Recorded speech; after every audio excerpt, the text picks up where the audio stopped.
Hello and welcome. And today we're going to be looking at Latin words and phrases in English.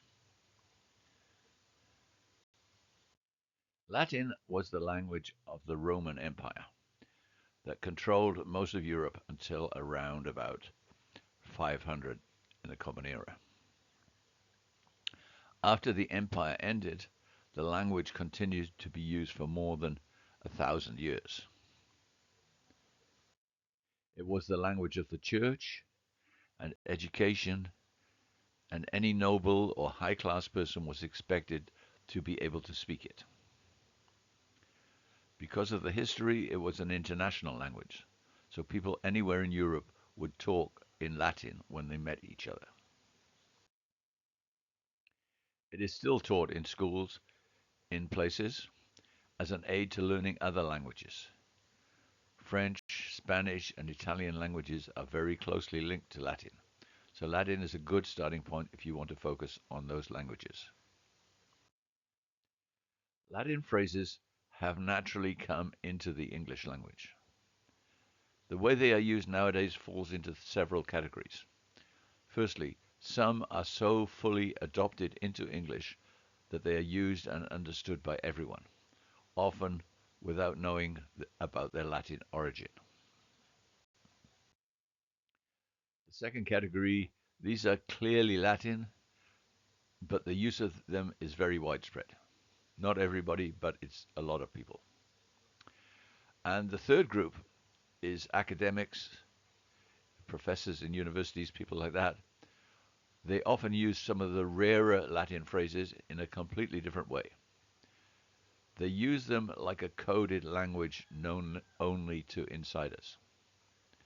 This is similar to the way Londoners created their Cockney rhyming slang so that other people wouldn't be able to understand what they were saying, or the way the gay community in the past created their own language.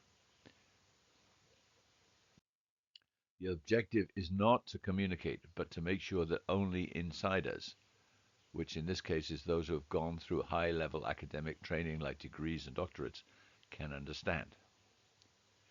And used in this way, they show insiders that you're a member of the club and make it harder for outsiders to understand what you're saying.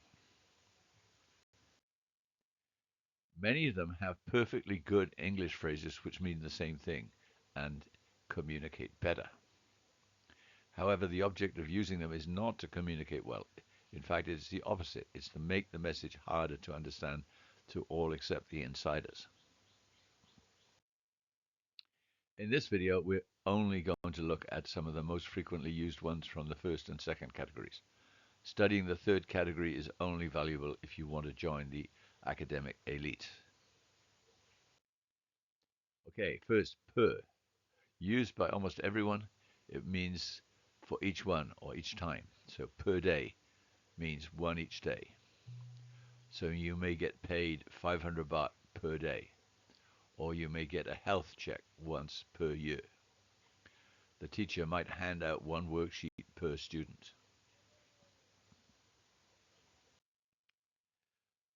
Similar to those, these are not used quite so frequently. Per diem, which means per day. So instead of saying per day, people say per diem. Per capita, which means per person, and per annum, which means per year. So, for example of per diem, you might rent a hotel that can be charged 500 baht per diem. In other words, per day. Per capita, per person means, or an example of that is, you might say in Thailand the average income per capita is 1,000 baht per week. Per annum means per year and is the most used of these three phrases. It's often shortened to just PA. So, for example, the salary for this job is 50,000 baht PA. Be careful to spell this one right, because per annum with only one N means through the anus. There's a well-known story about a university professor who got a letter asking him to pay his annual fee for something. In the letter, annum, A-N-N-U-M, was misspelled as A-N-U-M. So he replied that he was happy to pay his yearly fee, but he would prefer to pay it in the usual way. In other words, not through his anus. Okay, next one. Vice versa. This is used by almost everyone. It means the opposite, or and the opposite. So, for example, I will do your work on Monday, and vice versa on Tuesday, meaning you will do mine on Tuesday. So Jack blamed So SA for breaking the window, and vice versa, meaning that So SA blamed So Jack. Next one, etc. Used by almost everybody, often shortened to ETC with a full stop at the end because it's an abbreviation. It means and the rest, and it's used when there are too many things to say each one of them. Usually the audience will know the rest of the list, and it wastes everybody's time to say each one. So, for example, I'm talking about the top UK football teams, Liverpool, Arsenal, etc. I'm not going to list them all. You already know them. Another example, countries in South America like Brazil, Chile, etc. Again, people know the countries in South America, so it's no point in listing them all. Next one, ad hoc. This is used quite a lot, but not by everyone, and some people wouldn't understand it. So it means one off or just one time for one reason. And it can also mean unplanned. So, for example, outside the One Direction concert, traders set up ad hoc market stalls selling t shirts, music, etc. So it was one off for one purpose. Once the concert was over, the market was gone. Another example, when the refugees arrived, they set up an ad hoc campsite, meaning unplanned.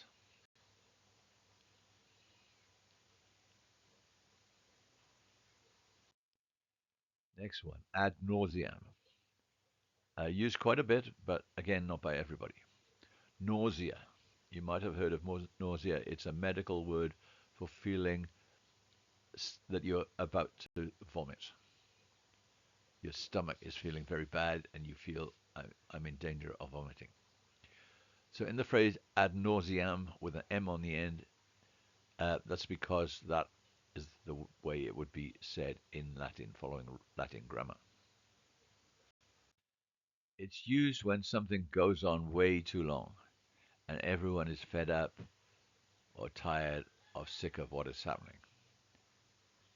Sometimes some things can be repeated ad nauseum too many times.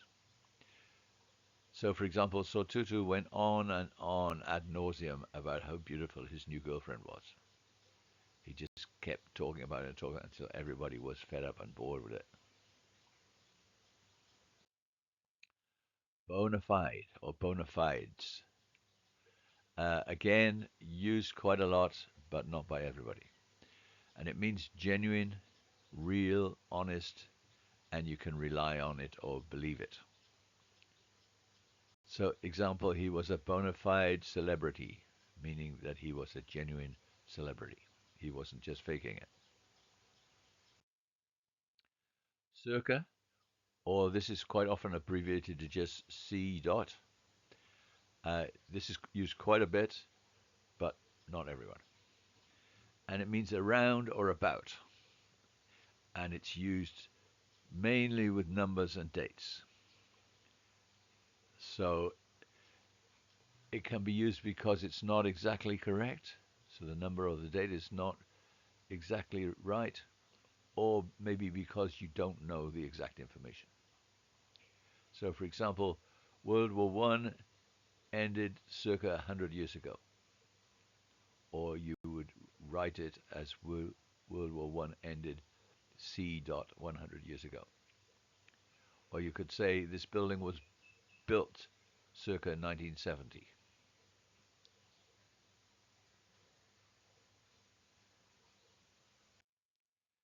Next one, de facto, which is used a lot.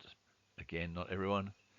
and de jure or jure, which is not used very often. It's one of those more specialist ones. Um, de facto means in reality or in fact. I've included de jure because even though it's not used much, it's the opposite of de facto. The de jure means by law. De facto is used when something is real, even if the law doesn't accept it or recognize it. So, for example, Thai law says you have to have ID, but there are a lot of de facto Thai residents who don't have ID. People often talk about a de facto relationship or a de facto husband or wife. This means they've chosen not to marry even though they are in a marriage like relationship. According to the law, they are still single, but in reality, they live like they are married. Next one, ex gratia, pronounced like the T is a SH, ex gratia. This is used a fair amount, but again, not everyone. And it means something given, which is often money or services, without anything given in exchange or any obligation to give anything in exchange. It's often used in legal discussions to clarify that there was no obligation to give a payment that has been made. So, for example, the celebrity made an ex gratia payment to the woman who accused him of rape. He is paying her something,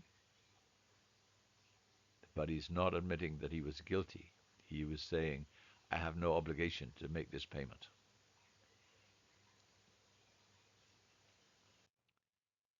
In situ. Well, again, similar to the other ones, this is used quite a lot, but not everyone. It means in place or in its original place. So, for example, the police examined the dead body in situ, meaning it had not been moved from where it was found. The Titanic was found at the bottom of the sea with everything in situ from when it sunk, meaning nothing had been disturbed. Next one, inter alia. It's a little bit rarer, and this is one where there is a perfectly good English language version. It means among other things, and a lot of people would say exactly that. So, for example, Donald Trump has been accused inter alia of being racist. It means he's been accused of other things which are not listed here as well. Per se, again, a little bit rarer. It means for its own sake, which again is a good English language alternative. You do something not for the normal reason that people do it, but because of some other effect it will have. So he didn't want to be a good football player per se, but he liked the way the girls looked at him when he played. So his motive for playing was nothing to do with football, it was about the girls.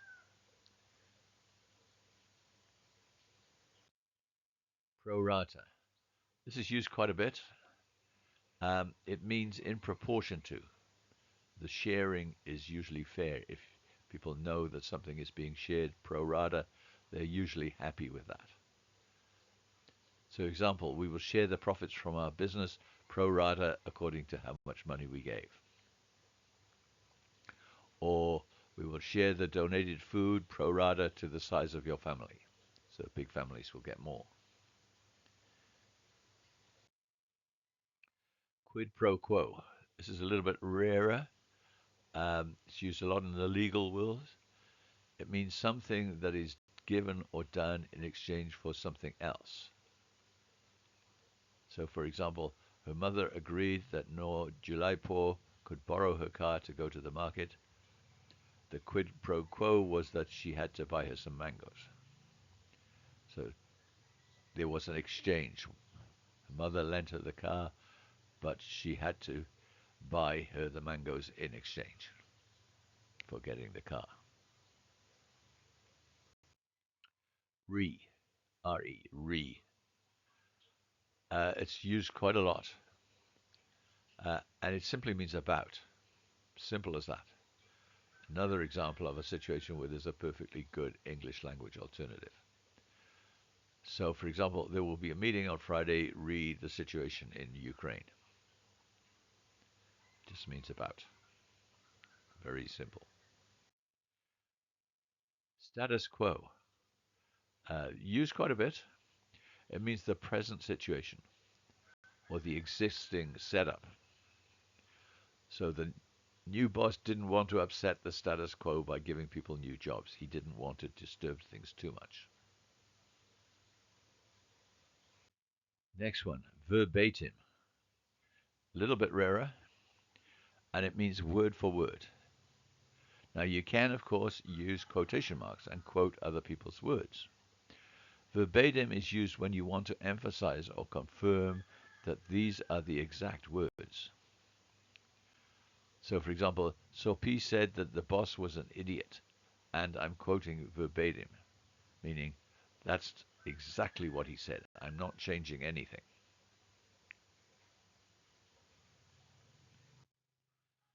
Next one, persona non grata. A little bit rarer. It means someone who is unwelcome or not acceptable. So, example, following on from the previous example.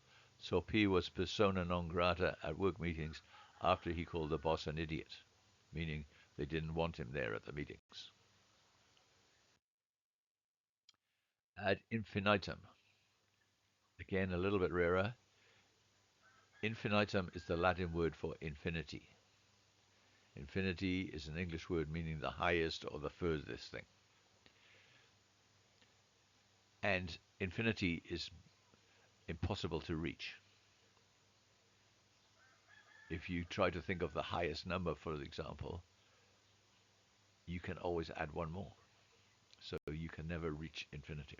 So ad infinitum means forever. Another example of a good English equivalent. So, for example, if you divide 10 by 3, the answer is 3.33 ad infinitum, meaning you can keep dividing and getting an answer of 3 forever. Modus operandi, or operandi, depends where you learnt your Latin. It's a little bit rarer. It means the way of working or your method. So, example, if you suggest to the police what they should do to solve the crime, they will probably ignore you because they have their own modus operandi. Another example, AI will change the modus operandi for a lot of businesses. Non sequitur, a little bit rarer too. It's used in the area of logic. It means a gap or a mistake in the logic so that the next step doesn't logically follow from the previous step. For example, there are more red candies than blue candies, so we should eat the red candies first. This is a non sequitur. There's no reason why we should eat the red ones first just because there are more of them. Pro bono. A little bit rarer, similar to ex gratia. Uh, it means work that is done for free. It's used a lot when lawyers work for a customer but don't charge them.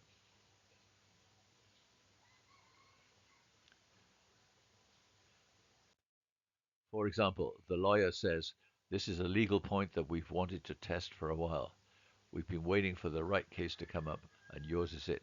So we'll work for you pro bono," meaning for free. Often the customer won't understand, and they'll have to explain that it means there will be no charge. Legal firms are often very proud of the amount of pro bono work that they do, and they make a lot of noise about it to say what good businesses they are.